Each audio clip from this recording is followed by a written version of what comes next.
हुए और जम्बू द्वीप इसके 9 खंड हुए। जम्बू द्वीप का 9 खंड हो गया और इस खंड के जो अजनाभ द्वीप था उस अजनाभ द्वीप के राजा नाभि, अजनाभ द्वीप के राजा हो गए नाभि। राजा नाभि प्रियव्रत के, चूंकि उनके गुणों का, उनकी भक्ति भावना का यह प्रतिफल था कि राजा नाभि भी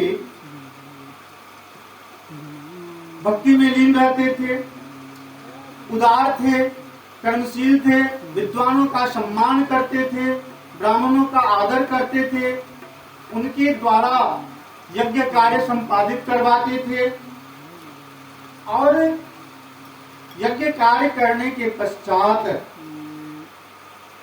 पर्याप्त मात्रा में दक्षिणा देते थे।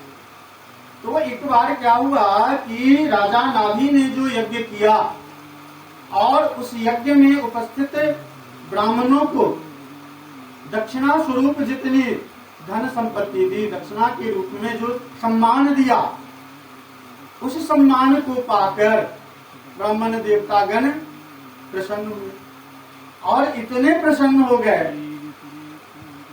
क्योंकि भगवान को आहार प्रदान करने वाले अग्नि देवता, ब्राह्मण देवता, अग्नि देवता में आहुति दी जाती है और भगवान को वेद ध्वनि के द्वारा, वेदवाणी के द्वारा ब्राह्मण संतुष्ट करते हैं और उन्हीं वेद ध्वनियों के द्वारा आहुति प्रदान की जाती है।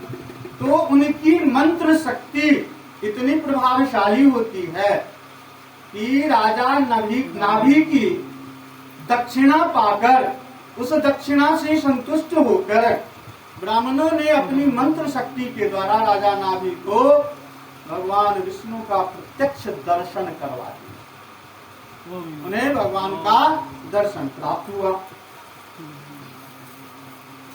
तो भगवान का दर्शन प्राप्त हुआ। राजा नाभि का विवाह मेरु देवी से हुआ और मेरु देवी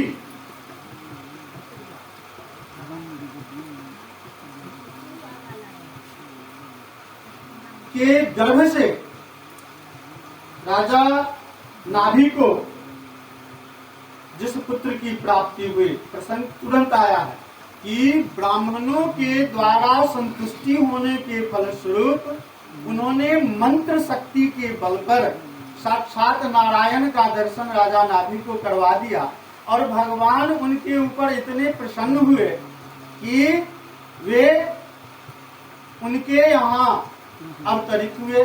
राजा नाभि की पत्नी मेरु देवी के गर्भ से साक्षात नारायण ऋषभ देव के रूप में प्रकट हुए, अवतरित हुए। बोलिए ऋषभ देव भगवान की जय। अब ऋषभ देव थे तो विष्णु के अंश, लेकिन मानव रूप में अवतरित लिए थे, प्रियव्रत के और मेरु देवी के पुत्र के रूप में। तो ऋषभ देव जी का विवाह हुआ और किनसे विवाह हुआ? ऋषभ देव जी का विवाह हुआ जयंती से।